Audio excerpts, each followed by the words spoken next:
ونعوذ بالله من شرور أنفسنا ومن سيئات أعمالنا من يهده الله فلا مضل له ومن يضلله فلا هادي له ونشهد أن لا إله إلا الله وحده لا شريك له ونشهد أن سيدنا وحبيبنا وشفيعنا وسندنا ورحمتنا ومولانا محمدا عبده ورسوله أما بعد فقد قال الله تبارك وتعالى قد أفلح المؤمنون الذين هم في صلاتهم خاشعون. د مانځه متعلق خبرم شروع کړې وه چې مونځ ډېر لوی اهمیت لري او د هغې دپاره د الله ذوالجلال په دربار کې په هغه طریقه حاضري پکار ده کومه طریقه چې مونږ ته رسول الله مبارک ښودلې ده. بیا د اودس د پاکوالي د تیمم دارنګې د غسل او د اذان متعلق څه بعضې مسلې من تیر شو جمعو کې درته بیان کړي دي. نن به د مانځه متعلق یوه اسانه غوندې خبره تاسو ته وکړم چې کومه طریقه باندې نبی کریم صلی الله علیه وسلم منځ کړی دی. ورونو دا یو سوچ پکار دی چې دا منځ د الله ذوالجلال په دربار کې زمونږ دپاره یو رازداري ده او بیا که سړی سوچ وکړي نو دا د خدای پاک یو ډېر لوی فضل او کرم دی. الله ته ودرېدل دي او د خدای په کور کې ودرېدل دي. چې الله ته د الله په کور کې یو سړی ودرېږي ډېر انسانان داسې دي چې د هغې مونځ په نصیب نه بانګ وایي مانځله نه راځي، د جمعې ورځې مانځله نه راځي، هغې د الله د دې فضل نه محروم وي. او الحمدلله چې کم مسلمانان بانګ واوري او دې مانځله راشي د الله هغه عظیم فضل پر راغی، د خدای رحمت پر راغی، د خدای گویا کې د خپل کور ته راوبله. حضرت عطا یو سړی تیر شوی دی، یو ډېر لوی محدث او یو صوفي انسان تیر شوی دی. هغه یو وینځه واغېسته کور ته یې راوسته، د هغه وینځه د شپې پاسېده، د الله عبادت یې کو. چې الله ته ودرېده دا اوس دا مالک یې ویښ دی خو ځان یې غلی غوندې وده کړه چې زه دا وینځه ګورم چې دا سینګ مونځ کوي څومره کوي، دا څه کوي د شپې چې پاسېده. وینځې له اول خو اودس وکړه ښه په قلار او بیا د هغې نه پس الله ته ودرېدل او مونځ یې وکړه، ډېر ساعت یې مونځ وکړه او بیا د مانځه نه پسې لاسونه الله ته خواره کړل او دعا یې کوله. دا عامه قاعده ده چې یو سړی د عبادت نه اوزګار شي او د عبادت نه فارغ شي نو پکار دا دی چې بیا الله ته لاس اوچت کړي او د خدای نه دعا وغواړي. اذا فرغت فانصب، چې کله ته د عبادت نه فارغ شي لږ غوندې ځان الله ذوالجلال ته په زاری کا، ځان لږ غوندې خدای طرف ته متوجه کا او ځان باندې لږ تکلیف او کړاو نورم تیر کا او خدای ته مناجات او زاری او عجزي وکړه. نو دا وینځه چې الله ته لاسونه اوچت کړل نو اوس ورونو دعا د دعا په طریقه پکاري.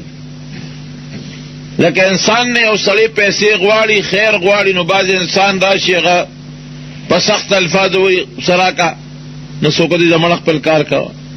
څوک راشي هغه وایي یاره د خدای په نوم یو روپۍ راکا، چاړه مني ورکي که نه مني نه ورکوي. او څوک راشي هغه خپل عاجزي بیان کړي ډېره زیاته، اچانه چې غوښتنه کوي د هغه لږ غوندې صفت وکړي نو سړی خامخا ډېر نرم شي وله ورکي. دارنګه د الله نه غوښتل هم دغسې طریقه باندې پکار دي. د خدای نه چې کله ته غوښتنه کې په داسې طریقه به د الله نه غوښتنه کې چې د خدای به لږ صفت وکې او خپل ځان به عاجزي ښکاره کې او د الله او د خپل ځان منځ کې او رابطه به هم جوړه کې. که سړی چا نه غوښتنه کوي نو ورته وایي ته زما رشته دار یا ته مسلمان او زه مسلمان یا خدای هم شریک دی قرآن هم شریک دی، نو هغه واسطه به خامخا پیش کې. نو دی وینځي چې کله مون نه فارغه شوه نو الله تعالی سوچت کول اول خو د خدای حمد او ثنا ووایي، د خدای تعریف او صفت یې وکړو او د هغې نه پس هغه واسطه چې پیش کوي یا الله ستا د هغه محبت په برکت باندې چې ستا ما سره خدای کومه مینه ده د هغې په برکت ده نه خدای زه دا سوال کوم چې د ما دا دعا قبوله کړه. اوس دعاګانې کولې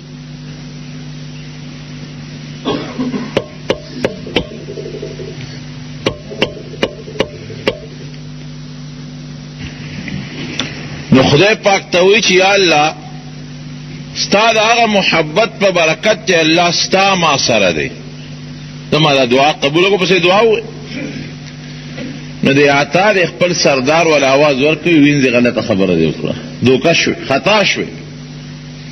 وی ولې خطا شوم؟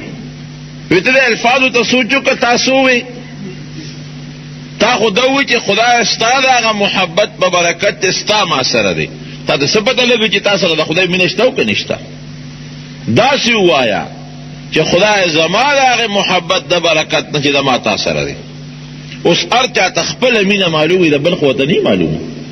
زما ستا سره مینه ده ما ته معلومه ده او ستا مینه ما ته هېڅ پته نه لګي چې ستا ما سره محبت او مینه شته او که نشته. وی غلط دی. وی تاله داسې پکار و چې یا الله د هغې مینې د برکت نه چې کم محبت او مینه ده ما په زړه کې تا سره ده د هغې د برکته دا دعا قبول. داسې مه وایه چې خدای ستا د مینې د برکته. ستا به خدای سره مینې څه پته لګي د الله سره شته که نشته؟ او وینځه ورته وایي ما ټیک ویلي دي. وی څنګه ټیک ویلي دي؟ تا ته څه پته لګي چې د خدای تا سره مینه شته که نشته؟ وی که د الله ما سره مینه نه وی نو په دې نیمه شپه به یې ځان ته نه ودرولو، لکه ستا غوندې به یې د کټ کې زه موده کړی وم او بس خوبونه ومې کول. خو د خدای ما سره مینه ده نو دا زړه کې راله د خپل محبت او د دې مونځ محبت اچولی دی. په دا نیمه شپه کې راته دا خوب بدی که د خوب نه راله نفرت پیدا که او ځان سره راله محبت پیدا که ځکه خو زه پاسېدم او دس مې وکړه په یا خوب او خدای ته ودرېدم. نو واقعي چې یو سړی منزله راغی که نه او دی خدای ته ودرېد دی دې پوه شي چې د الله ما سره محبت او مینه شته، ځکه خو یې دې کور ته راوستم او ځان ته یې ودرولم که نه. اوس باقي د الله کار دی او باقي ستا کار دی. په صحیح طریقه وله مونځ کوې که په غلطه طریقه وله مونځ کوې. یو بل سړی دی هغه یو مرۍ اخیستی و، مرۍ یې کور ته روان کړی دی او مرۍ یو سامان یې اخیستی و، د کور دپاره سامان یې واخیسته. یو مزدور ته یې واز کړی راشه ما سره سامان کور ته یوسه. اکثر دی بازارونو کې دا پنډ والا مزدوران ګرځي، ډېره ښه ده، دومره پیسې به دې درکړم او دا سامان ما سره کوره پورې یوسه. مزدور چې کله سامان په اوږه کړ او څه منځې لاړل د ماښام بانګ یې وویل. دې مالک ته ووایي چې صاحب د ما زه مسلمان یم او بانګ یې ووی او زه ورځم دې جومات کې دا مونځ کوم رانه جمع خرابېږي. چې کم آقا دی او سامان یې اخیستی دی هغه ورته وایي خپل کار کوه مونځ به بیا کې ماله سامان به کور ته رسوي. بېلمازه و مسلمان و هغه هم خو بېلمازه و. وی نه زه به خپل مونځ کوم هغې نه پس به سامان وړم. خان بابا ورته غصه شو، ورته وی نه ده ما سامان به وړي، ما سره پیسې کړي دي بیا پیسې نه در کوم، ما سره به سامان کور ته وړي په با ناوخته کېږي هغې نه پس ته پېښ و مونځونه دې پېښه. بس هغه نوکر ښه سړی مونځګزاره سړی سامان یې ورته په هغه ځای باندې کېښود، یو پیسه هم مه راکوه دې دی پورې مې درله خیراتي راوړو، که په خپل یې وړی که په بل کې وړی وړه زه د منځله لاړم. دا خان بابا چې پېښ شو چې یاره دا سامان خو یې راته کېښوده او دا سړی خو پوره مونځګزاره دی او پیسې هغه مزدوري هم پرېږدي خو مونځ کوي. نو ورته وایي چې داسې کار دی، اوس به راله څوک وړي؟ ښځه مونځ وکړه خو لږ زر راځه. وایي نه به زما خو دغه د ماښام مونځ دی، بس مونځ کوم راځم. وایي چې مونځ وکړې بس راځه. دا مزدور چې ورغې د ماښام 3 رکعته فرض امام سره وکړل، ورپسې 2 رکعته سنت وکړل، ورپسې په نفلونو درېد، ښه مزېدار په صحیح طریقه یو 2 رکعته 4 یا 6 هغه وابي نفل یې شروع کړل. خلک ټول د مانځه نه جومات نه لاړل او خان بابا خو سره چې خدا ظالم ما نه کم خوا پټ شو. ټولو خلکو امام هم د جوماته ووت، خلک هم ووتل او دی ولاړ دی تراویح شروع کړي دي که څه چلې شروع کړی دی. اوس داسې مخ یې تک سور دی، په ما خو ناوخته شو. دی که دی د جوماته راووته چې راغی خان بابا ورته غوسه وکړه، خواشې تا ټول خلک راووتل او تا په جومات کې څه کول؟ په ما دې ناوخته کړې، ما خو درته لمانځه اجازت درکړه، تا دومره وخت ولې واړه؟ نوکر ورته وایي جي زه خو راتلم خو دې نه را پرېښودم، زه خو را روان شوم خو نه را پرېښودم. وی چا نه را پرېښودې؟ داسې څوک به چې زما مزدور دې بند کړي؟ وی او یا څوک دی؟ وی هغه ذات چې تی د جومات نه تی جومات ته دننه نه پرېښودې، زه هغه د جومات نه بار نه را پرېښودم. او څنګه ته به خدای خو د مټه نه ونیوې؟ نه، چې یو سړي مانځه ته شوق وي که نه، الله ولاړه ځان ته رامایل کړي، 2 رکعته وکړي. هلته د دنیا سړی ورته ولاړ دی یا کار دی، بیا ورته خدای په دې زړه کې واچول چې راشي 2 نور هم وکړه. شوق یې 2 نورو ته هم پیدا شو. بیا ورته الله په زړه کې واچول یو 2 نور هم وکړه، نو شوق یو 2 نورو ته هم پیدا شو. نو چې تعالی الله د مانځه شوق په دې زړه کې اچي 2 رکعته کې بیا شوق، بیا 2 رکعته کې بیا شوق، داسې شو لکه چې تا ځان الله ځان ته بلي او بل خوا دې نه پرېږدي. نو موږ الله ته ودرېدل دا ورونو د خدای فضل دی، د الله کرم دی، او دا به وی خامخا به وی چې د خدای لوی احسان وشو، د خدای لوی فضل وشو، دونه دنیا پاتې شوه او زما په زړه کې د مونځ محبت واچو او د دنیا کارونه او ارسه او بستره مې ګرمه پرېښوده او خدای تعالی منزل راغلم. خو دا زمونږ به څه مونځ وي؟ امام ابو حنیفه رحمت الله علیه به 2 رکعته مونځ کو چې د ماسخوتن مونځ به وکړو تر سبا پورې به ولاړو، صرف 2 رکعته مونځ. یو ځل به قرآن په 1 رکعت کې ختم کو، بل ځل به قرآن په 2 رکعت کې ختم کو. مونځ دې ته وایي. امام احمد ابن حنبل د شپې به عموما 300 رکعته نفل کول، وبکې د 300 رکعته. او زمونږ 6 رکعته تراویح دي. هغه مولا پسې ځو چې کوم مولا مونږ ته پته چې لکه کلاشنکوف غوندې یو ډر ته وباسي، چې کوم په اطمینان او په قلار تراویح کوي هغه پسې مونږ تراول هم نه ځو. هغه مولا پسې مونږ مونځ کوو چې زر اخلاص کړي. د سهار مونځ هغه مولا پسې کوو چې کم څونه زر مونځ کوي او ځان ته اخلاصوي. عادت زمونږ خراب دی. 300 رکعته نفل دا به امام احمد ابن حنبل جناب د شپې کو، الله ته به ولاړو، خوند به ورکو د مانځه، د ماسخوتن په اودس به د سهار مونځونه کول. 40 کاله امام ابو حنیفه رحمت الله دا درسته خبره ده. بعض خلک په اعتراض کې غلطه کوي، بالکل ثبوت سره ثابته خبره ده چې امام صاحب رحمت الله علیه 40 کاله د ماسخوتن په اودس د سهار مونځ کړی دی. وبکې څوک یو ورځ دغه بزرګانو که مونته ده نو په دومره لویه مجاهده او په دومره لوی مشقت او په دومره لوی تکلیفونو باندې مونته ده. نو مونځ تاودس وکړې، وخت دې لږ غوندې هغه د دنیا وخت بل خوا که یخې اوبه باندې اودس وکړه او بیا د هغې نه پس جومات ته رالې. ګوره کار روزګار دې پرېښود، نو په کار دا دی چې مونځ په هغه طریقه وکړي چې کومه طریقه مونږ د رسول الله مبارک ښودلې ده. کله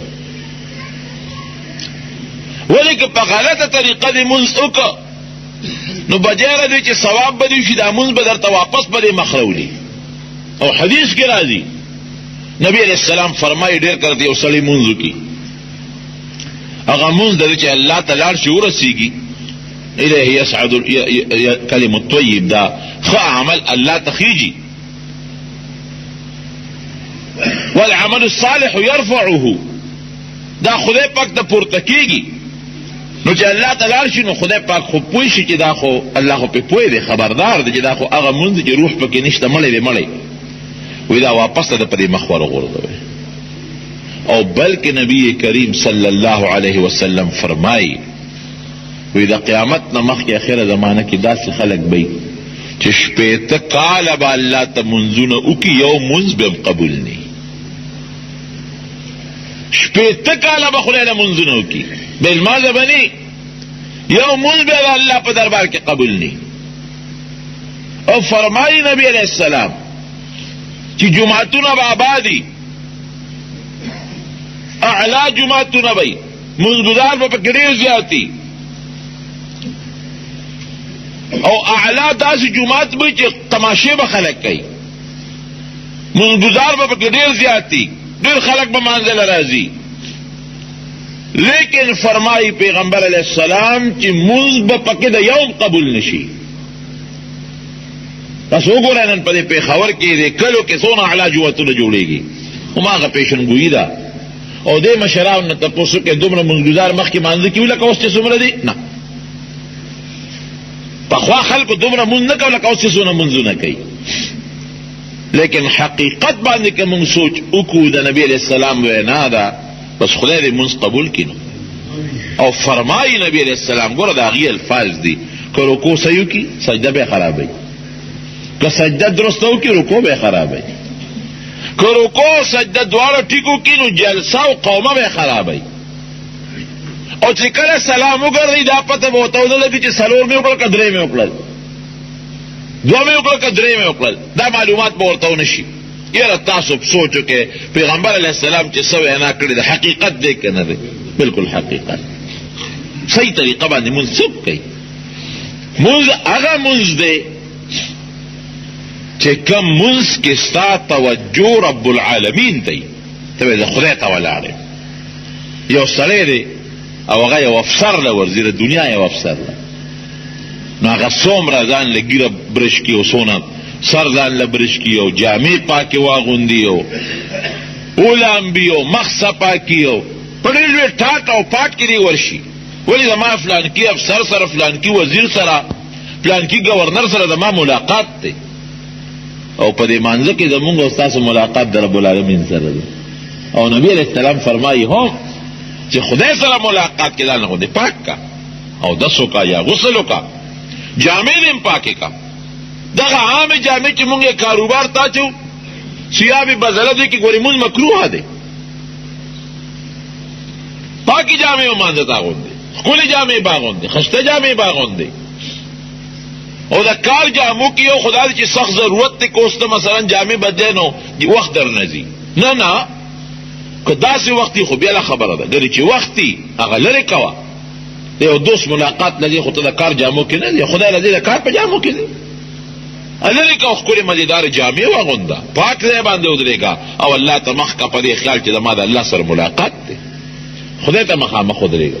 مولوي صاحب د خدای پاک وبخي، هغه ما ته یو خبره کوله چې لومبي حج له تلمه، نو هغه نه ما ته پوښتنه کول، نو ما ته ویې چې ګورې یو جوړه ځان سره د مدینې منورې دپاره نه وي یو څه، چې کله مدینې منورې ته لاړ شي نو هلته به خپل بلډینګ ته چې ورشي نو به لامبې، او په دې نیت به ولامبې چې زه د مدینې منورې ته د نبي علیه السلام ملاقات لزمه.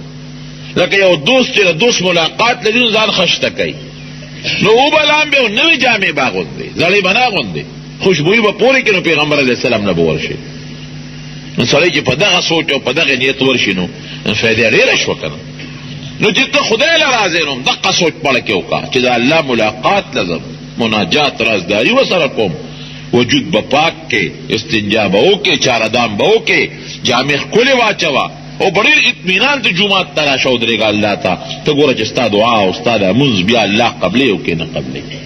حضرت علي رضي الله عنه یو غشي باندې لګېدلی و، نو چې په غشي ولګېده نو هغه زمانه کې خو د نشې سترې نه وي که نه چې سړی به یې نشه کو بیا به یې غشي ایسته، او غشي هم داسې تاسو که غشي لیدي وي نو د غشي له داسې وزرې جوړې کړي چې هغه د انسان په وجود کې نه نوځي، نو چې بیا راوباسي نو هغه نښتي نه راوځي، وزرې غوندې وي.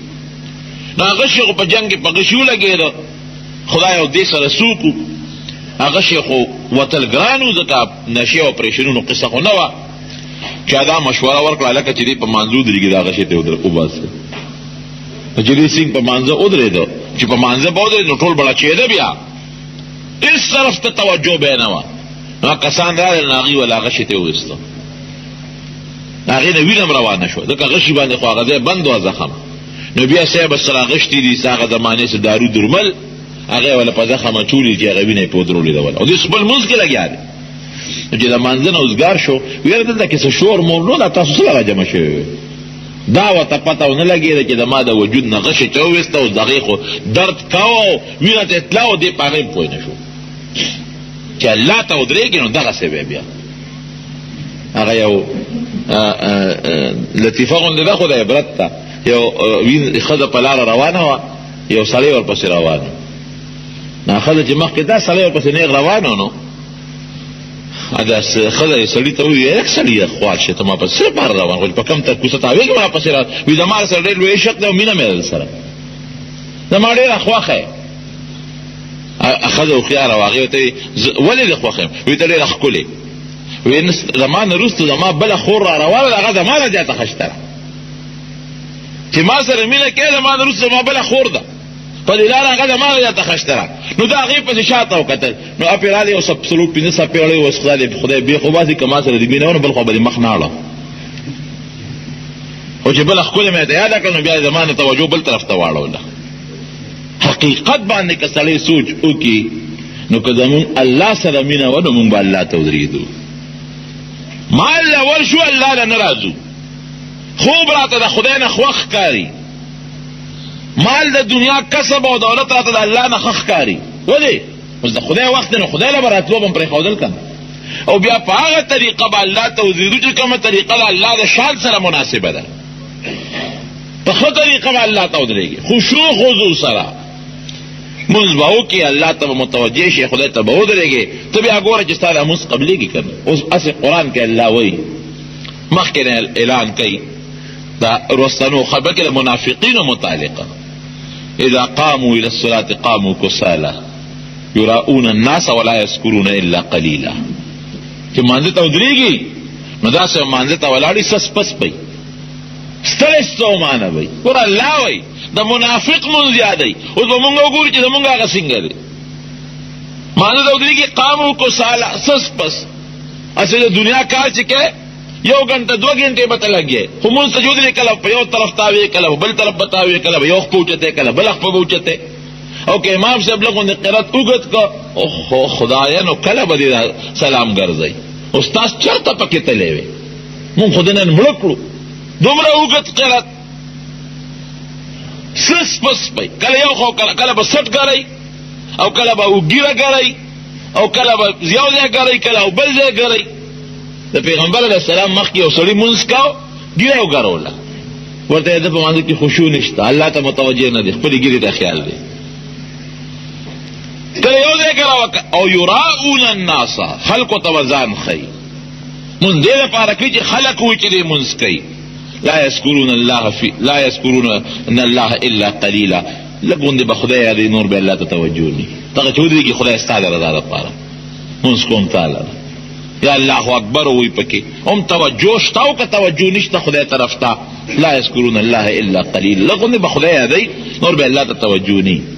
او قرآن کې الله وی ان الصلاة تنهى عن الفحشاء والمنکر مونځ سړی د نارواو نه او د قبیح او د غلطو کارونو نه منې کوي مونږ کوم سړی مونځ د غلطو نه منې کوي هلته مونځ کوو هلته کې ورځو غلط کوو هلته مونځ کوو هلته ناروا کوو دلته مونځ کوو هلته ښځو ته ګورو دلته مونځ کوو هلته غلا کوو نو مونږ خو دې مونځ د نارواو نه او د غلطو نه منې نه کړو معلومېږي دا چې زمونږ دا مونځ نه دی که نه که مونځ زمونږ مونځ وي نو مونږ به د نارواو نه منې کړي مونږ به د غلطو نه منې کړي د فحش نه او د کنځلو او د ګناه نه به مونږ منې کړي اوس قرآن خو دروغ نه وي قرآن خو رښتونی وایي رښتونی کتاب دی چې قرآن وایي چېرې مونځ سړی په صحیح طریقو کې دی به د ګناه او نارواو نه بچ کوي مونږ خو یې بچ نه کړو معلومېږي چې دا مونږ مونځ دی نو مونځ چې کوې جناب په صحیح طریقه به وکړې د مانځه طریقه اوس واوره الله ته به ودرېږي د خدای ته کله ته مخامخ ودرېږې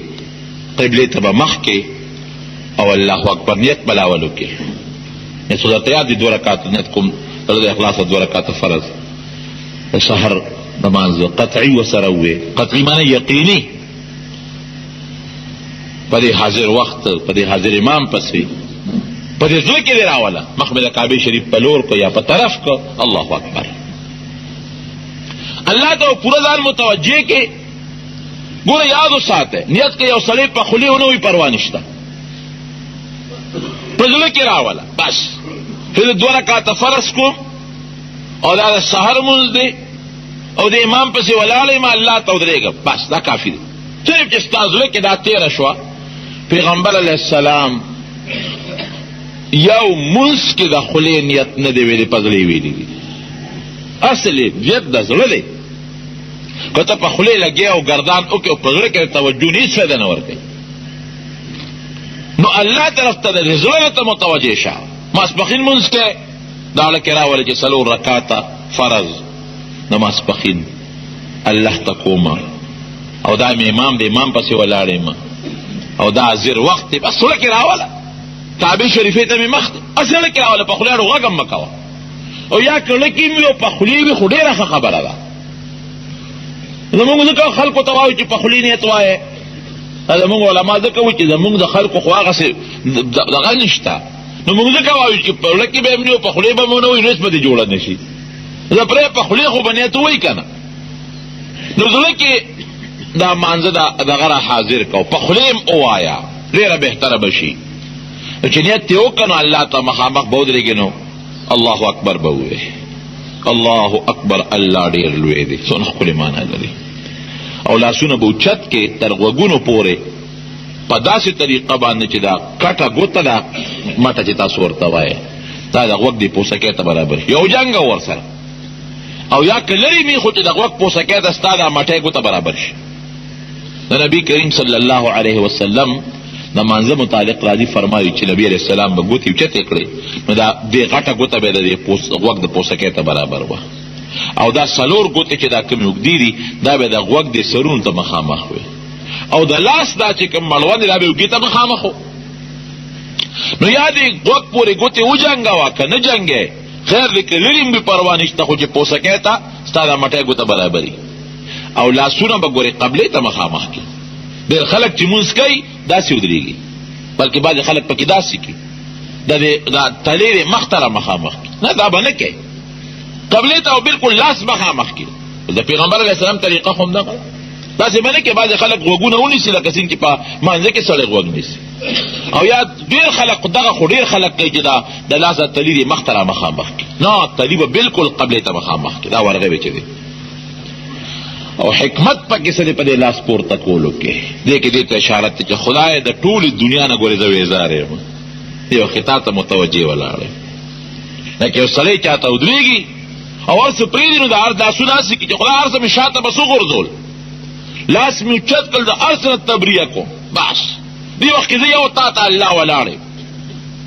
او د توبې یو شکل هم دی دا لکه پښتو کې چې پښتانه چې توبه وباسي نو غوږ له ګوتې یوسي نو دغه رنګې دا هم تا دې غوږونو له ګوتې یوړې یو خو د توبه وویسته د ګناه نه بل د خدای لویۍ ته اشارت شو بل دا غوږ لاس وړل د دنیا د هر څه نه ځان پاکوالی شو هر څه شاته غورځول شو دا لاس به اوچت کې الله اکبر به ووایې د خدای د لویوالي الله ډېر لوی دی.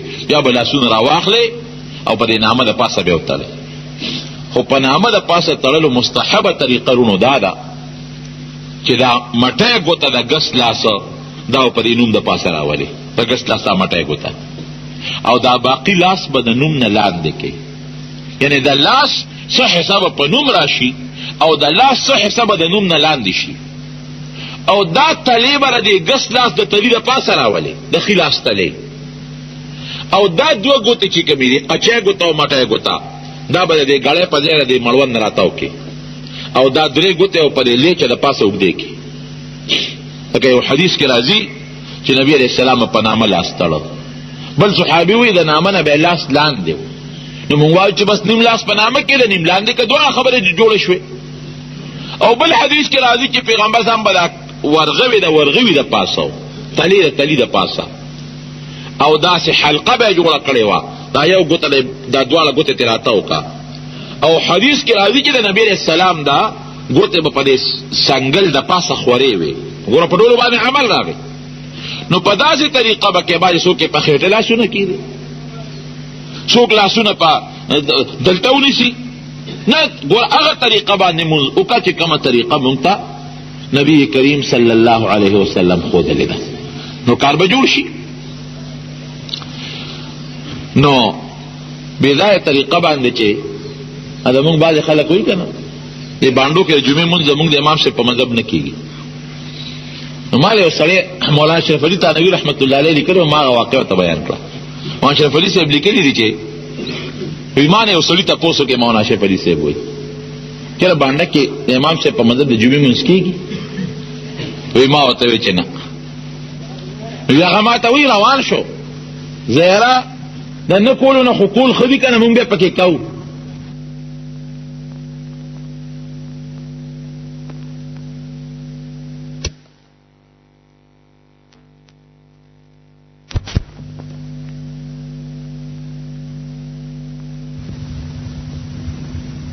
اسواد کړی خپل ځان ته واچولو، تا ته مې ځان وتړ.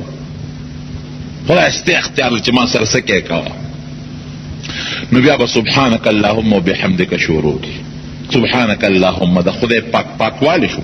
الله ته ډېر لوی پاک یې د هر قسمه عیب نه، او خدای تعالی صفتونه او ثناګانې دي. وتبارک اسمک، خدای ستا نوم ډېر لوی د برکت دی. وتعالی جدک، ستا شان ډېر لوی دی. ولا اله غیر، خدای ستانه ما سوا بل خدای نشته. ورسې څومره ښکلې معنا شو. اوس چې یو سړی په دې معنا پوهېږي او دې سره مونځ وکړي الله ته، نو الله پرې څومره خوشحالېږي.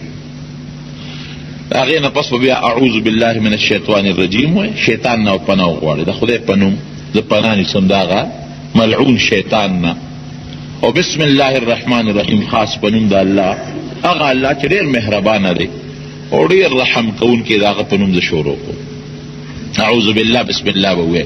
بیا به سورہ فاتحه شروع کی. الحمدللہ رب العالمین. سورہ فاتحه معنی هم درته وکم، لیکن ګوره د خدای صفت تلاول. الحمدللہ رب العالمین، ټول صفتونه د الله لري. څومره خلک چې صفتونه کوي که نه، دا ګوره ټول د خدای دی. که مونږ او تاسو د یو بل صفت کوو، دا صفت هم د خدای دی. لکه مثلا زه یم چې دا فلان کې سړی ښکلی دی، نو دا ښکلیوالی پکې چا پیدا کړی دی؟ الله. دې کوټې چې صفت کوم چې ډېر ښه جومات جوړ شو، نو دا په حقیقت کې د کاڼو صفت نه دی، دا د هغه ګلکار صفت دی چا چې کوټه جوړه کړې ده. دغه رنګې که مونږ د انسان د صفت ذکر کوو، دا صفت الله پیدا کړی دی، دا په حقیقت کې د خدای صفت دی. نو ټول صفتونه د الله لري. کم الله رب العالمین کې د ټول مخلوقات پالونکی دی. الرحمن ډېر زیات مهربانه دی. الرحیم ډېر زیات رحم کوونکی دی. دا خو د خدای صفت دی. بیا وایي مالک یوم الدین، د قیامت ورځ چې کومه د جزا او د سزا او د حساب کتاب ورځ ده، د هغې مالک الله دی. دا خو د خدای صفت شو. د هغې نه پس بیا د خپلې بندګۍ اظهار کول. ایاک نعبدو، ای خدایا مونږ چې عبادت کوو دا ګورې خالص تا له کوو، بل چا له نه کوو. و ایاک نستعین، یا الله که مونږ امداد هم غواړو نو خالص تا نه غواړو، بل چا نه غواړو. هغې نه پس دعا شروع شوه.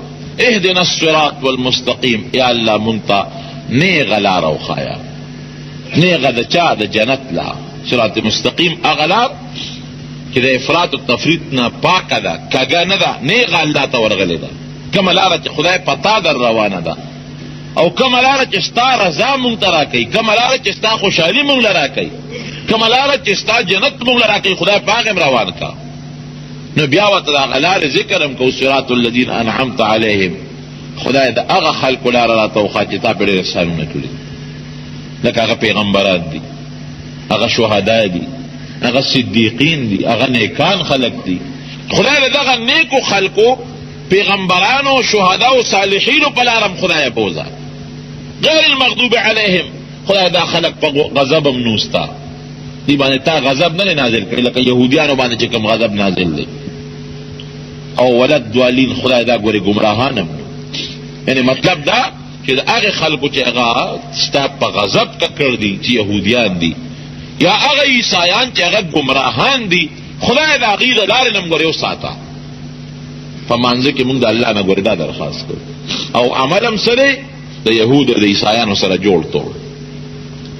څو کرته موږ د خدای نه په مانځه کې سوال کوو چې اهدنا الصراط المستقیم صراط الذین انعمت علیهم غیر المغضوب علیهم ولا الضالین. خو رښتونې نه یو پکې موږ مانځه کې خود سارم څلور ځله دا دعا وکړه، ماسپښین دې 10 کرته دا دعا وکړه، او مازدیګر دې بیا څلور کله دا دعا وکړه، ماښام دې 15 کرته بیا دعا وکړه، ماسخوتن دې 9 کرته بیا دا دعا وکړه.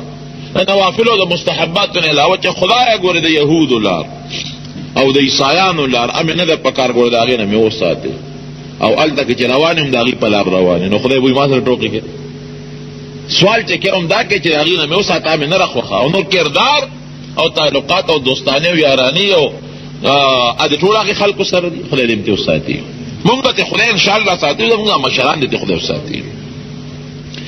دا تا دعا وکړو نو بیا به آمین خدای زما را دعا قبوله کړه. نو د هغې نه پس به صورت ووایي د مونځ هر یو صورت کې دی، یا که مثلا یو سړی صورت به تا پوره یاد نی نو 3 آیتونو والا لنډي لکه دومره آیتونه به ووایي چې هغه د انا اعطیناک الکوثر صورت برابري. یو اوږد آیت دی لکه آیت الکرسی ده مثلا، یا نور اوږده آیتونه قرآن کې شته، یا 2 آیتونه خو چې په مقدار کې دا انا اعطیناک الکوثر و صورت نه لنډ دا به ووایي. نو بیا به الله اکبر ووایي، رکوع له به لاړ شي. نو ګوره ته ټیټ شوې که نه الله ته، لکه یو سړی چا له ستړي مشي له ورځي نه سر ورته ټیټ کړي، دا د خپلې عاجزۍ اظهار ته وکړه. او چې کله رکوع کوي نو طریقه یې دا ده چې په دې کونډۍ به دا لاس کېږدي، دا ګوتې به دې ګورې خوارې کې، کله که به دا کونډۍ ونیسي او ملا به بلکل اوږده کې. یو صحابي فرمایي نبی علیه السلام چې به رکوع کوله مونږ به ورته کتل نو ملا به بلکل نیغه اوږده وه. حضرت عثمان رضی الله عنه فرمایي نه به یې ډېره ښکته کوله او نه به یې اوچتوله، او داسې زمونږ فقها لیکي ملا به اوږده کې چې دا سر او دا کوناټي دا بلکل یو بل ته برابري. باید سړی د په رکوع کې د سجدې ځای ته ګوري، هغه سر اوچتېږي نه، رکوع کې به د خپو د قدمونو ته ګوري.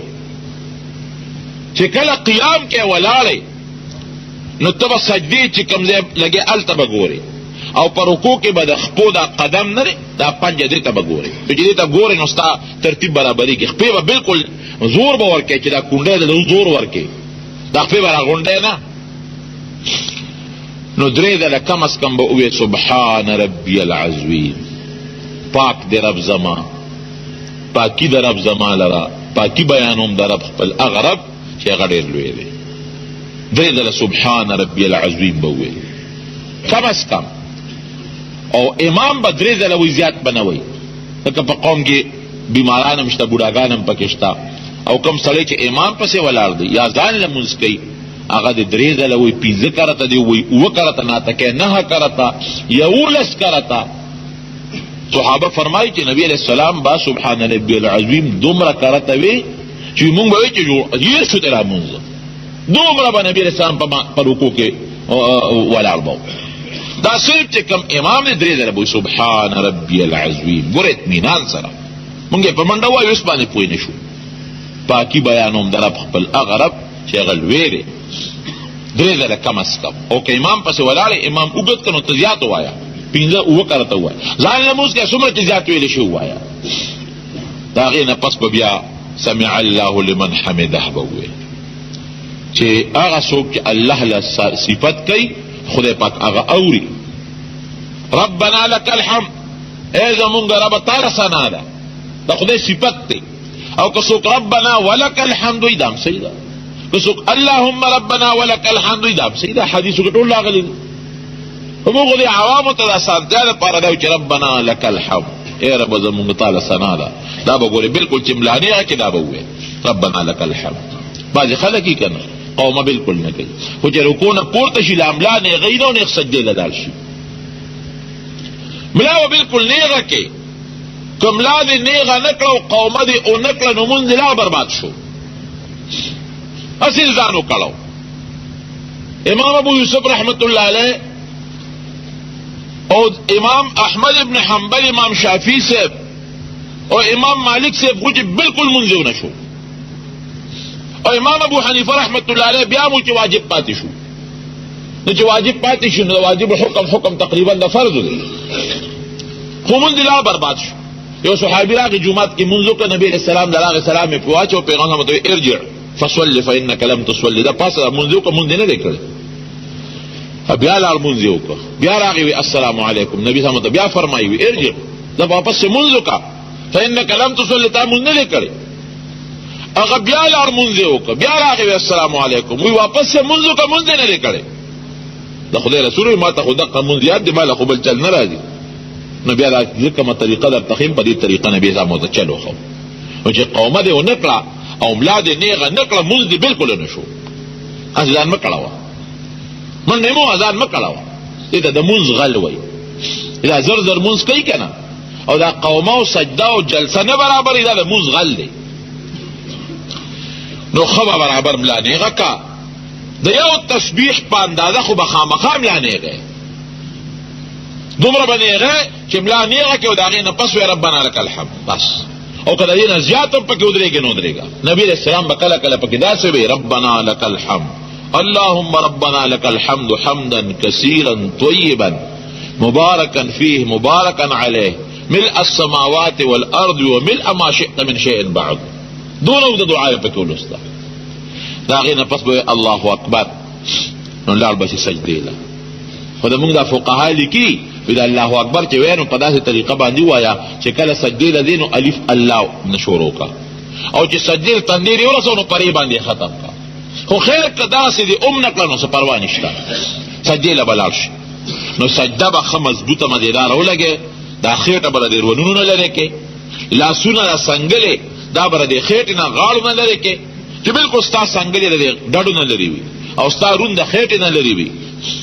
او بیا جناب په منځ کې به دا ګوتې را ماتې کې، دې ګوتو دا سرونه بس قبلې ته را مخامخ کې، ګوتې داسې را ماتې کې چې دا ستا دا ګوتې قبلې ته مخامخ شي، او دا لاسونه به داسې کېږي چې د لاسونو ګوتې هم قبلې ته مخامخ شي، او لاسونه به د غوږونو لاندې ږدي په داسې طریقه که ستا د غوږ نه څوک یو کاڼی راوغورځي چې ستا د دې ورغوي د تلي د پاسه راوغورځي، چې ستا د نظر په سجده کې یو خوا بل خوا نه ځي.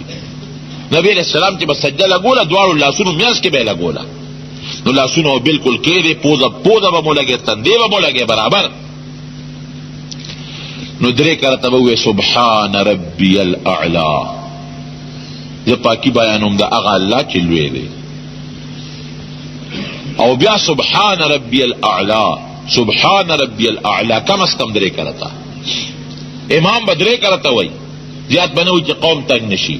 او ځان له مونځ کوونکي چې څومره وایي خو ناټکی به وایي، یا امام پسې څوک ولاړ دی او امام اوږده کړ دی به مونځ پسې زیات وایي، زیات دی وایي مستحب دی.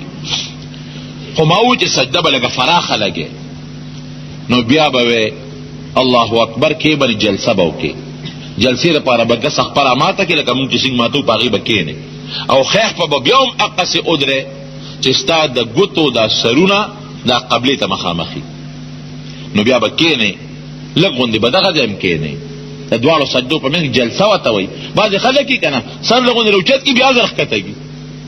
یاره ګورئ که صحیح مونځ او د غلط مونځ په منځ کې تاسو اندازه ولګوړل یا د 1 منټ یا د 2 منټو فرق وي، لږ غوندې سر راوچت کړي مونځ یې ونه شو، له ازلان برباد کړ.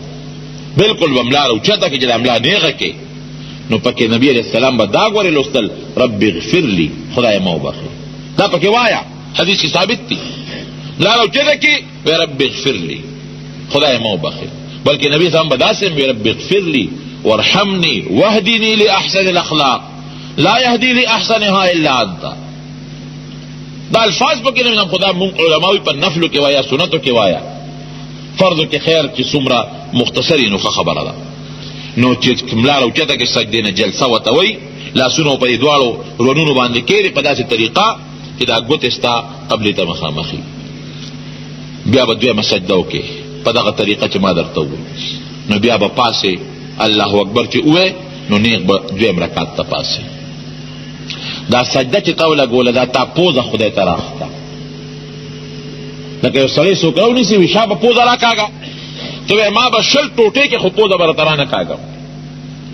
او دا سجدی دا حیثیت تی لکه چې تا دا خپل پوزه الله ته راښکا.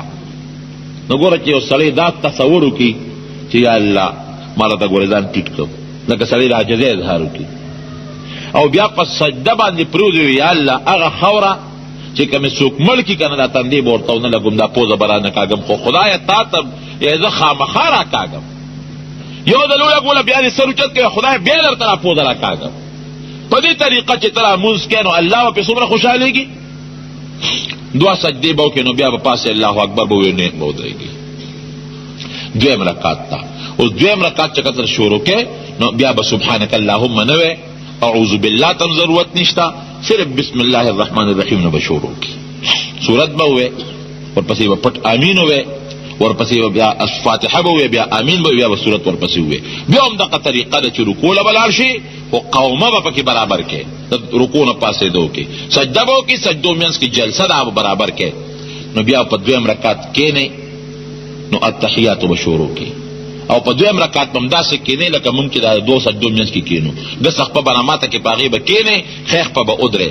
التحیات لله، زمونږ د خولې عبادتونه ټول د الله دپاره دي چې په خولې لګیا یو، بل چاله نه کوو. والصلوات، او د مونږ دا چې کوم بدني عبادتونه دي دا هم خدای تعالی کوو. والطیبات، خدای که مونږ مالی عبادت کوو نو دا هم تعالی کوو. نو بیا به د دې مونځ چې نبی علیہ السلام باندې کله په معراج کې فرض کېدل نو هغه کلمات بل غوندې وویلی شي، ځکه دغه وخت کې دا مونځ فرض شوی دی نو د خدای او د پیغمبر علیه السلام په منځ کې چې دا کوم الفاظ د هغه حکایت دا به وویل. نو معراج کې نبی علیہ السلام نه چې خدای پنځه مونځونه ورکړل، التحیات لله والصلوات والطیبات، دا یو هرکلی یې پیش کړه، تا ډالۍ سره راوړې ده، ته تحفه دې راوړې ده. نو نبی علیہ السلام ورته دا تحفه یاده کړه، التحیات لله والصلوات والطیبات، خدای ما دا جزیده راوړې ده، دا قولی او بدنی او دا مالی عبادتونه می خدای تعالی راوړې دي. نو الله ذوالجلال سلام واچو، السلام علیک ایها النبی، اے پیغمبره پتا دې سلامتیا وي، السلام علیک ایها النبی ورحمت الله وبرکاته، دا خدای رحمتونه دا خدای برکتونه تا باندې نازل شي. نبی علیہ السلام بیا خو خيار ډیر زیات کنه، السلام علینا وعلى عباد الله الصالحین. نو علیمنا دا چې په مونږ دي سلامي او په نیکانو بندگانو دي سلامي. نو دا مونږ د علماء لیکي دا نیکان بندگان ځان لکړو، علینا یې وي په مونږ وی دا سره ګناهګار مرګري کړل چې ما باندې او ما په ګناهګار امت سلامي او ستا په نیکانو بندگانو دې سلامي. بیا به د خدای د وحدانیت اقرار وکړي، اشهد ان لا اله الا الله، زه ګواهي کوم چې د عبادت لایق ما سوا د خدای نه بل څوک نشته، واشهد ان محمدا عبده ورسوله، دې خبرې م ګواهي کوم چې محمد صلی الله علیه وسلم د خدای بنده د خدای رسول دی. نو که څلور رکعاتې لمونځ یا درې رکعاتې دي نو بیا پاسه الله اکبر به وایي، درېم رکعت به وکړي، درېم به تش کې تش، دا مانا چې صرف فاتحه به لولي، صورت به نه لولي، آمین پورې به وي.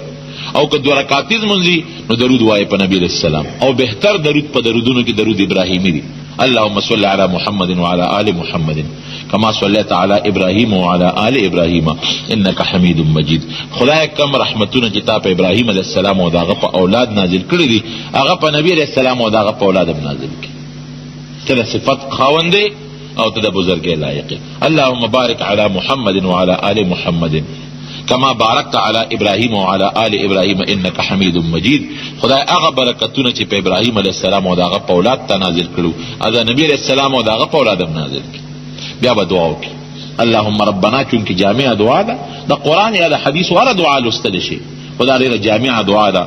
نو دا وایي اللهم ربنا، اے خدای زمونږ ربه، آتنا فی الدنیا حسنه، مونږ له په دنیا کې ښکلی ژوند راکړي، دا هغه ژوند چې د نیکو وي ته پې خوشحالېږي، او فی الاخرة حسنه، او په آخرت کې هم ښکلی ژوند د نیکو راکړي، وقنا عذاب النار، او خدای مونږ د اور د عذاب نه بچ کړي. دا ته د مانځه په آخر کې دعا وکړو.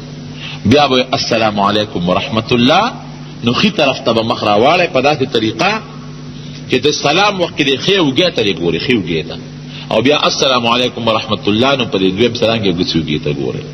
ښه اوس چې رکوع لځې نو ته به دې خپو ته ګورې، او په سجده کې به دې پوزې چې کوم دی وي دقه ځای ته به ګورې، نظر به دې بل خوا نه وي. او چې کله په قاعده ناست دی نو دې خپل غیږ ته به ګورې، الله ته متوجه دا ستا مونځ دی. د مانځه نه پس السلام علیکم ورحمت الله سره د مانځه نه ووته. دا خو د مونځ هغه طریقه وه چې نبی کریم صلی الله علیه وسلم دغه صحابي ته وښوله. خو لنډه خبره دا درونو چې په مانځه کې ما درته ووي الله ته متوجه ودرېدل پکار دی. دا تصور قایمول پکار دی چې دا زما او د خدای منځ کې ملاقات دی، زما او د خدای په منځ کې دا یو ربط دی، یو نسبت دی، او خدای ته پورا متوجه کېدل پکار دی. د دې وجې نه رونو دا مونځ زمونږ د مسلمانانو د اتفاق یو لویه نښه ده. ټول مسلمانان وره خدای خو هر طرف ته دی، اینما تولوا فثم وجه الله، که قبلې ته مخکې او که دې خوا مخکې هر طرف ته د خدای رحمتونه الله متوجه دی تا ته. لیکن ټول خلک به قبلې ته ولې مخکې چې د ټولو مسلمانانو یو وحدتي، یو اتفاقي، یو اتحادي. یو بله خبره درته کوم هغه لږ واورئ.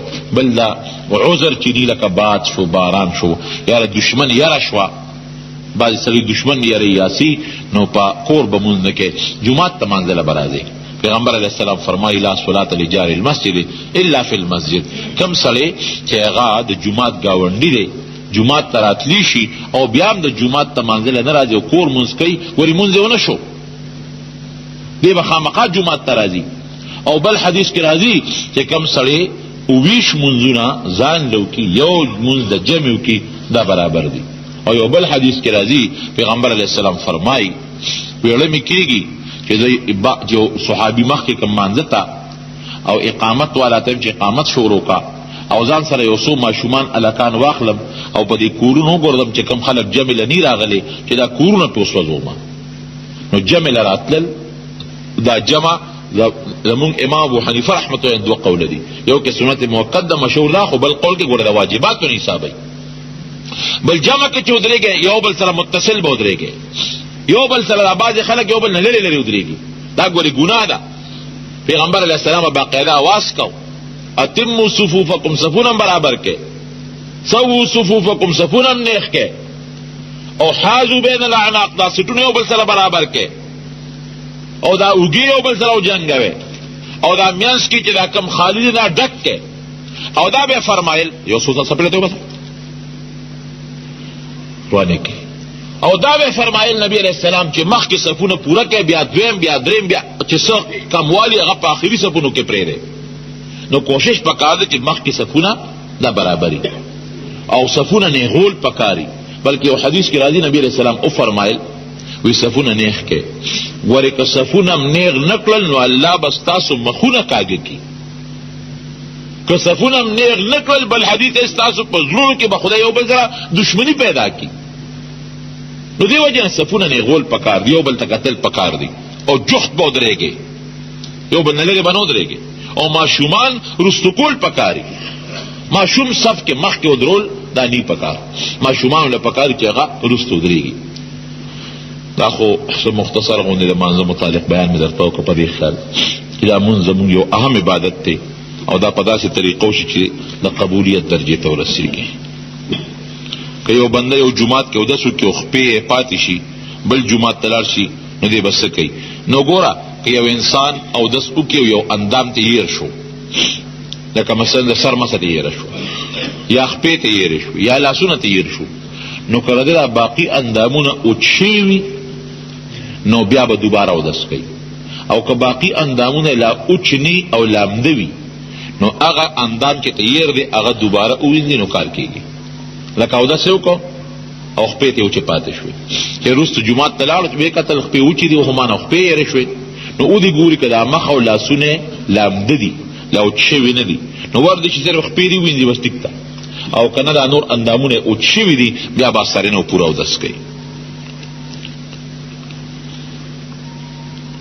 او یو سړي صدقه فطر نه دی ورکړی بالکل اوس هم ورکولی شي، خو هغه ثواب یې نه کېږي کم ثواب چې هغه وخت کې و دا راته ما مخکې ویلو.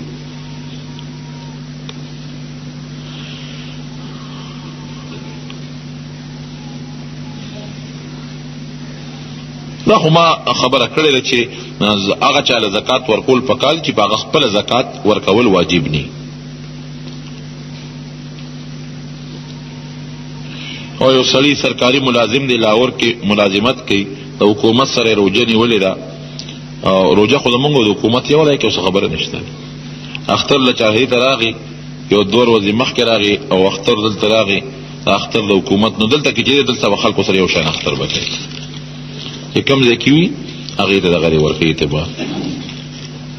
ځمکه کې تریاک څه ته وایي؟ دغه ته وایي اپیم کرل او د هغې تجارت کول، دا منې دا حرام دي.